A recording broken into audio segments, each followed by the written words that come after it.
இறைவன் கொடுக்க நினைப்பதை யாராலும் தடுக்க முடியாது. இறைவன் தர மறுப்பதை யாராலும் பெற இயலாது. அனைத்தும் இறைவனின் திருவுள்ளபடியே நடக்கும்.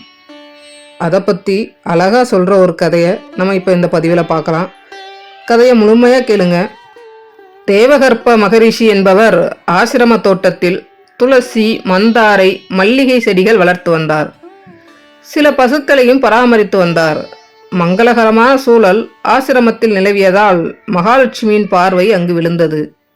மகரிஷியே, உம் பக்தியை மெச்சுகிறேன். செல்வ வளமுடன் வாழ்வீராக என தேவகற்ப மகரிஷியை வாழ்த்தினாள் மகாலட்சுமி. தாயே, துறவிக்கு செல்வம் எதற்கு? பிறப்பச்ச முக்தியே என் விருப்பம் என்றார். இந்த பிறவியில் செய்த எண்ணற்ற புண்ணியங்களால் நீர் செல்வந்தனாக வாழ்ந்தாக வேண்டும். அதன் பின்னரே உமக்கு முக்தி உண்டாகும் என்று சொல்லி மறைந்தாள். லட்சுமி தேவியின் வரத்தினை முறியடிக்க வேண்டும் என தீர்மானித்த மகரிஷி ஆசிரமத்தை விட்டு கிளம்பினார்.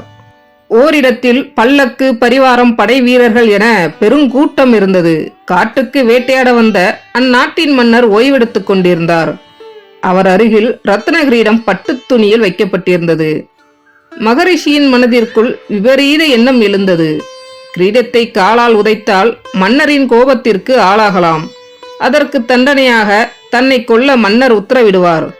அதன் மூலம் லட்சுமியின் வரம் நிறைவேறாமல் போய்விடும் என எண்ணினார்.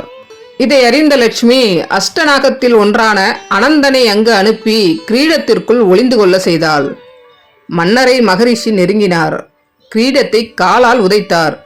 வீரர்கள் மகரிஷியை பிடிக்க விரைந்தனர். ஆனால் கிரீடத்திற்குள் இருந்த பாம்பு வெளிப்பட்டு புதருக்குள் மறைந்தது.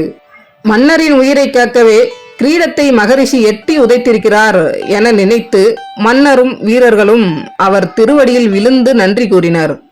அவரை அரண்மனைக்கு அழைத்துச் சென்ற மன்னர் மகரிஷியை ராஜகுருவாக ஏற்றார். சகல வசதியுடன் வாழச் செய்தார்.